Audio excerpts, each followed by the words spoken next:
Afinal, o que é o Mais Médicos, tão criticado pelo Bolsonaro? Trata-se de um programa criado pela Dilma em 2013 com o objetivo de enviar médicos de forma imediata para regiões pobres e afastadas do país, como comunidades indígenas, quilombolas, municípios do semiárido, do sertão e as periferias das grandes cidades, dado o enorme problema de falta de profissionais de saúde nesses locais. Qual foi a prioridade de contratação? Primeiro, médicos brasileiros. Segundo, médicos brasileiros que vivem no exterior.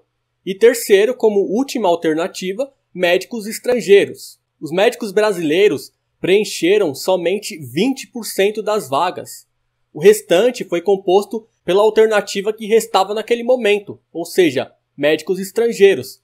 Porque, claro, não é qualquer um que aceita morar em cidades isoladas e com diversos problemas sociais, como cidades do semiárido e do sertão, comunidades indígenas, além de favelas, muitas vezes conflagradas com intensos e diários tiroteios. Ainda mais pessoas que sempre viveram numa situação de conforto econômico, como é o caso da maioria dos médicos. O governo brasileiro priorizou os médicos cubanos entre os estrangeiros? Não! Cuba tem o maior número de médicos por 1.000 habitantes do mundo, já que sempre investiu seriamente em medicina, sobretudo preventiva e básica. Além do mais, o ensino superior no país é inteiramente gratuito, por isso a formação de médicos é extensa, possibilitando, consequentemente, a exportação. Atualmente, Cuba exporta médicos para mais de 60 países da África, da Ásia, da América Latina e inclusive da Europa também. Países como Rússia, Portugal, Catar, China, Argélia,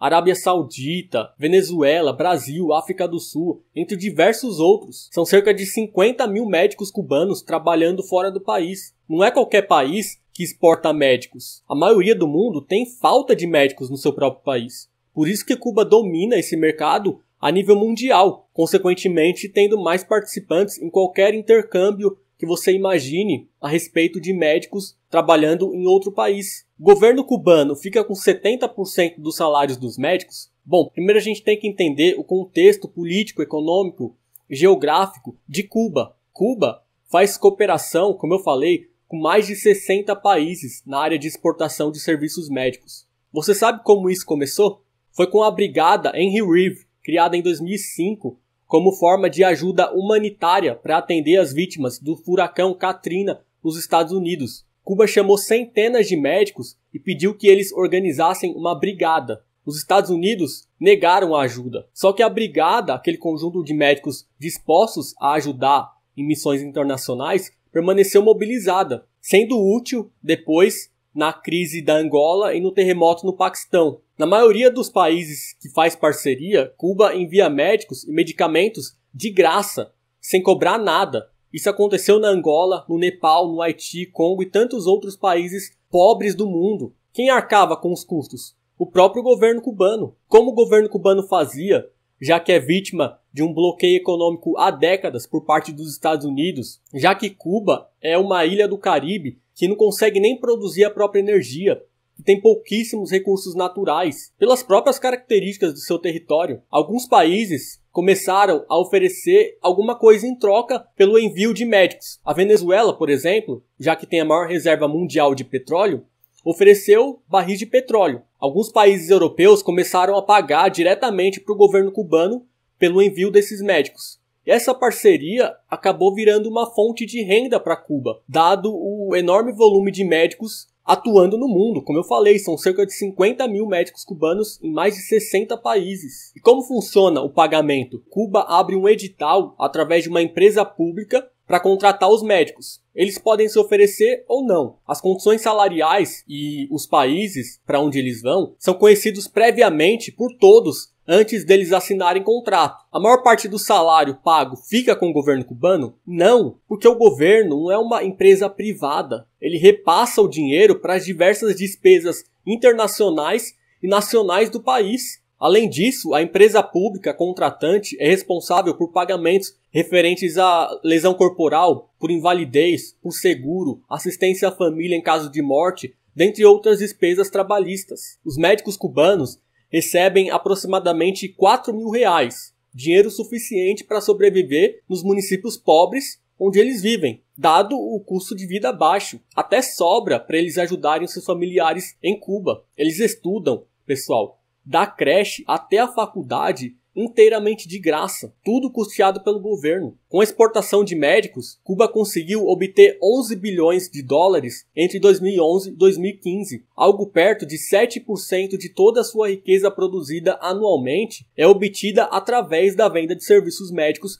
para outros países. Ou seja, o salário dos médicos que trabalham fora de Cuba, quando estão em países que pagam, sustenta os direitos sociais de todos os moradores do país. É uma fonte de renda para o povo cubano. Logo, não se pode impor uma medida que vai prejudicar o orçamento do país e, consequentemente, toda a população cubana. O governo cubano jamais ia aceitar isso. Por isso que Bolsonaro foi, sim, o responsável pela saída dos médicos cubanos do país. Afinal, ele que queria impor essa medida, que inclusive nenhum país, nenhum desses 60 países que recebem médicos cubanos, dentre aqueles que pagam pelos serviços, impuseram tal medida. Os médicos cubanos são proibidos de trazerem os seus familiares ao Brasil. Não existe qualquer acordo entre os governos brasileiro e cubano que prevê o impedimento de que os médicos cubanos tragam seus filhos ou familiares para o Brasil. Essa informação foi confirmada pela Organização Mundial da Saúde, que é o principal órgão de saúde no mundo, que é responsável por viabilizar o programa. Além disso, a Lei 2.871 de 2013, que institui e regulamenta o Mais Médicos, indica claramente que o Ministério das Relações Exteriores poderá conceder o visto temporário aos dependentes legais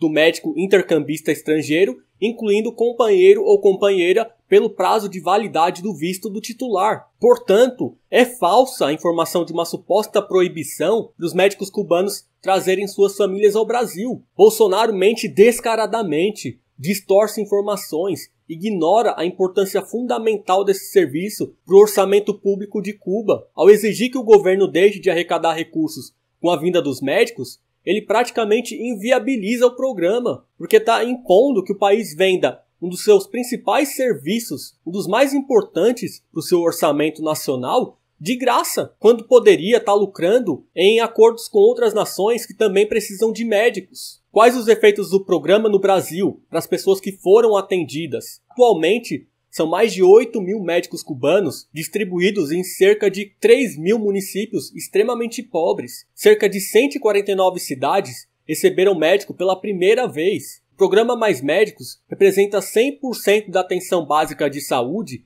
em 1.100 cidades. Aproximadamente 60 milhões de brasileiros já foram atendidos pelos médicos cubanos. Segundo pesquisa da Universidade Federal de Minas Gerais, a nota atribuída pelos pacientes atendidos ao atendimento dos médicos cubanos foi 9. 55% dos pacientes deram nota 10. 87% avaliaram o atendimento como bom. Graças a Bolsonaro, essas cidades vão ficar sem qualquer atendimento completo ou básico novamente. A gente está falando de 23 milhões de pessoas que serão fortemente prejudicadas. Em algumas cidades pequenas do Nordeste, 80% dos médicos são cubanos. A grande questão é que o Brasil vai ter um futuro presidente que não entende nada de economia, nada de geopolítica, nada de comércio exterior, nem dos programas que são realizados pelo governo brasileiro. Ele entende como funciona. Se baseia unicamente em paranoias, sem qualquer sentido. Bolsonaro chegou a questionar